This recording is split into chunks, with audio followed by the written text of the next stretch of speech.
আসসালামু আলাইকুম, আমি শিখা। আমার চ্যানেল শিখা সোমটেলসে আপনাদের সবাইকে স্বাগত জানিয়ে আরেকটি নতুন ব্লগ শুরু করছি। আশা করি আপনারা সবাই ভালো আছেন। এই কয়েকটা দিন যে পরিস্থিতির মধ্যে দিয়ে গেছি তাতে আসলে ভিডিও শ্যুট করার মতো অবস্থায় ছিলাম না, তাই নেট ঠিক হওয়ার পরেও যে ভিডিও আপলোড দেব সঙ্গে সঙ্গে সেটাও হয়ে ওঠেনি। তো আজকে একটা ব্লগ রেডি করেছি। এমনি তো আমি অসুস্থ, তার মধ্যে ওই কয়েকটা দিনের যে দৃশ্যগুলো দেখেছি ওগুলো দেখার পরে মনে হয় আরও বেশি অসুস্থ হয়ে পড়েছিলাম, মানসিকভাবে অনেক বেশি ভেঙে পড়েছিলাম। কয়েকটা দিন সংসারের কাজও আমি ঠিকমতো করতে পারিনি। সকালের নাস্তা শেষ করে আজকে কিচেনের কিছু ক্লিনিংয়ের কাজ করে নিচ্ছি। তো এই সাদা ট্রলির একটা ক্লিন করে গুছিয়ে নিচ্ছি। মানসিকভাবে স্বতঃস্ফূর্ত না থাকলে কোনো কাজেই কিন্তু আনন্দ পাওয়া যায় না, বা আনন্দ নিয়ে যে একটা কাজ করা সেটা আসলে হয়ে ওঠে না। ক্যাবিনেটটা মোটামুটি ক্লিন করাই ছিল, তো এই ট্রলির একটা ক্লিন করে নিলাম, আর টুকিটাকি কিছু জার ফাঁকা ছিল ওগুলো ডিপ ক্লিন করে নিলাম, কারণ সবগুলো জার তো আর একসঙ্গে ডিপ ক্লিন করা হয় না সব সময়। যখন যে 2-4টা ফাঁকা হয় তখন সেগুলোই আমি ডিপ ক্লিন করে নিই। তো এগুলো এখন মুছে রেখে দিচ্ছি, তাহলে দ্রুত শুকিয়ে যাবে। রান্নার আগে আবার এগুলো রিফিল করতে হবে। তো পানি সহ যদি এভাবে রেখে দিই শুকোতে সময় লাগবে। আমার একটু ঠান্ডা লেগেছে, যে কারণে ভয়েস দিতে সমস্যা হচ্ছে। আসলে যখন বেশি ঘেমে যাই তখনই এই সমস্যাটা হয়। গতকাল রাতে কিছু মরিচ নিয়ে এসেছিল, তো ওগুলো রাতেই পরিষ্কার করে ধুয়ে এখানে শুকোতে দিয়েছিলাম। তো পানি শুকিয়ে গেছে, এখন এগুলোকে আমি ডিপ ফ্রিজে রাখবো। আর কাঁচামরিচ আমি খুব বেশি বাইরে রাখি না, অল্প পরিমাণ নর্মালে রাখি, আর বাকি সবটাই ডিপ ফ্রিজে রেখে দিই। রোজা শুরু হওয়ার আগে কিছু মরিচ কিনে ফ্রোজেন করেছিলাম, তো ওই মরিচগুলোই এতদিন চললো, এখনও সামান্য পরিমাণ আছে, 150 গ্রামের মতো। এদিকে জারগুলো শুকোতে দিয়েছিলাম, তো এগুলো শুকিয়ে গেছে, এখন এগুলো গুছিয়ে নিয়ে রিফিল করে নেব।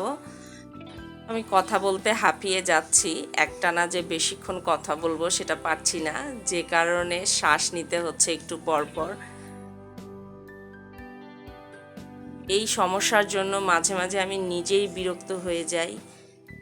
একটু স্বস্তিতে যদি শ্বাস নিয়ে কথা বলা না যায় তখন এর মতো বিরক্তিকর আর কিছু হয় না।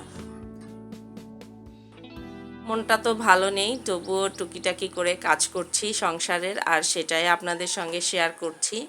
তো আমার কাজ বা আমার ভিডিও যদি আপনাদের ভালো লেগে থাকে প্লিজ একটা লাইক দেবেন, এবং আমার চ্যানেলটিকে সাবস্ক্রাইব করে পাশে থাকা বেল বাটনটিকে প্রেস করে দেবেন। তাহলে আমার ভিডিও আপলোড হওয়ার সঙ্গে সঙ্গে আপনাদের কাছে নোটিফিকেশন পৌঁছে যাবে, আর আপনারা আপনাদের সময়, সুযোগ এবং সুবিধা মতো আমার ভিডিওটি দেখে নিতে পারবেন। আর আপনাদের যদি কিছু জানার বা বলার থাকে তাহলে কমেন্ট বক্সে জানিয়ে যাবেন, আমি অবশ্যই আনসার দিব। কারণ আপনাদের মতামত আমার কাছে অনেক বেশি মূল্যবান, যেহেতু এই চ্যানেলটাই চলছে আপনাদের দোয়া এবং ভালোবাসায়। আপনারা আমার চ্যানেল দেখেন বলেই তো আমার চ্যানেলটা এগিয়ে গেছে। অনেক আপুরাই আমার ভিডিও দেখার পর আমার বেশ কিছু জিনিসের উপরে ভিডিও দেখতে চেয়েছেন, কমেন্ট করেছেন। তো আসলে বিভিন্ন কারণেই আপুদের কমেন্ট পড়া হয় না অনেক দিন হলো। তো নেক্সট টাইম চেষ্টা করব আপনাদের রিকোয়েস্টের বিষয়গুলোর উপরে ভিডিও করার জন্য। তো কিচেনের টুকিটাকি কাজ শেষ করে আমি চলে এসেছি বেডরুমগুলো গুছানোর জন্য।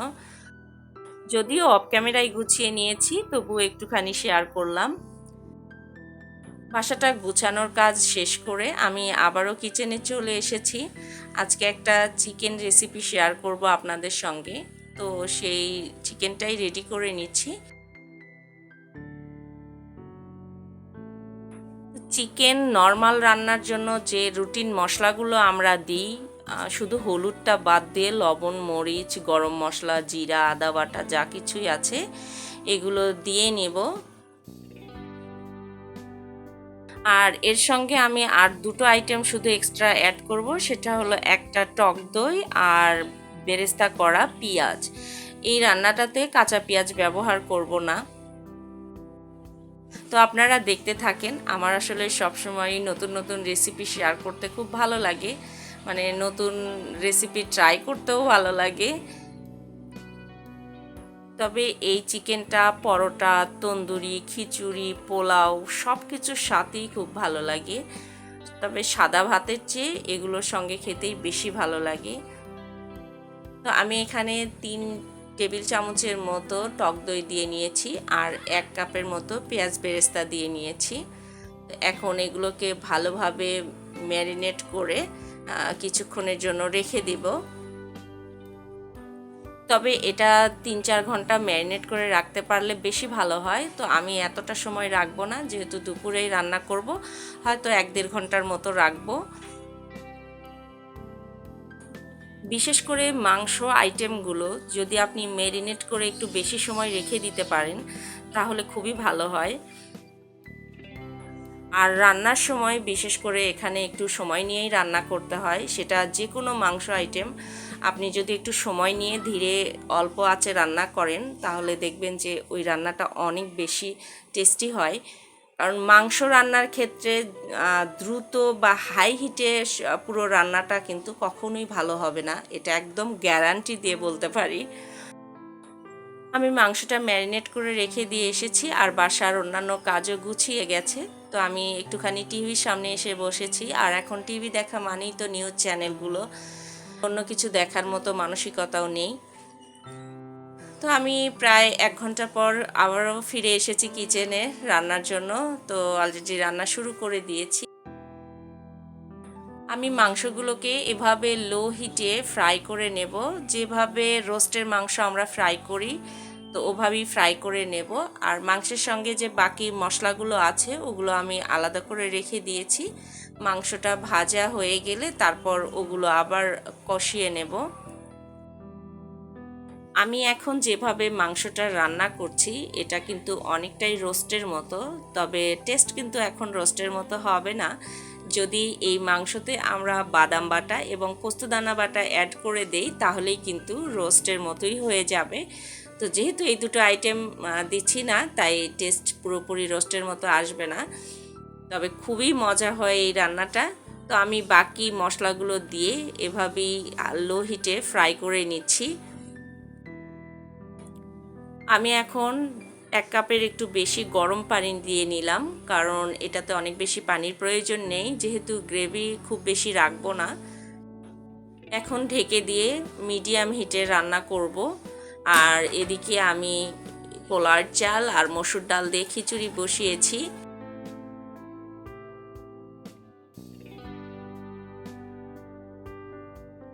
এই তো চিকেনটা রেডি হয়ে গেছে, তবে চিকেনে আমি 1/4 চামচ চিনি অ্যাড করেছি সবশেষে।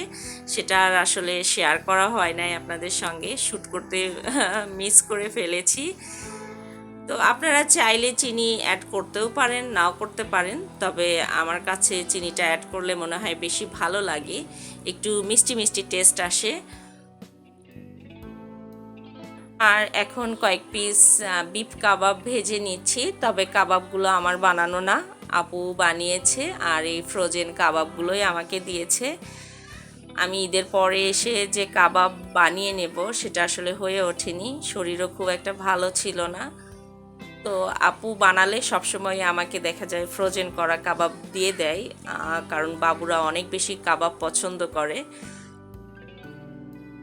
তবে আমি যে কাবাব বানাই সেগুলো কিন্তু আপুর রেসিপি ফলো করে, আপুর বানানো কাবাব অনেক টেস্টি হয় আর আমার বাচ্চারাও খুব পছন্দ করে। বাইরের রেস্টুরেন্ট থেকে যদি বিশেষ করে এই টিকা কাবাবটা কিনে নিয়ে আসা হয় বা কোনো খাবারের সাথে দেয়, সেটা আমার বাচ্চারা ভুলেও মুখে দেয় না, ওখানেই থাকে, অথচ বাসায় বানানো কাবাবের জন্য ওরা পাগল। তো খিচুড়ি রেডি হয়ে গেছে। তো আমার পুরো রান্নাটাই কমপ্লিট। এখন মেয়েদেরকে খাওয়াবো, প্রথম ছোট মেয়েকে খাওয়াবো, তারপর আবার বড় মেয়েকে খাইয়ে দিব। বড় মেয়েকেও এখন প্রায় সময় খাইয়ে দিতে হয়, ইদানিং ও খাবার নিয়ে বেশ ঝামেলা করছে। ওকে নিজে হাতে খেতে দিলেই দেখা যায় যে অল্প একটু খাবার খেয়ে ও উঠে যাবে, যে কারণে বাধ্য হয়েই ওকে নিজে হাতে খাইয়ে দিচ্ছি। তো ও গোসলে গেছে, যে কারণে ছোট মেয়েকে আগে খাওয়াবো, তারপর ও বের হলে ওকে খাওয়াবো। আমার খাওয়া সব শেষে। তো আজকের মতো ভিডিওটা এখানেই শেষ করছি। আপনারা সবাই ভালো থাকবেন। নেক্সট ভিডিওতে আবারও কথা হবে ইনশাল্লাহ।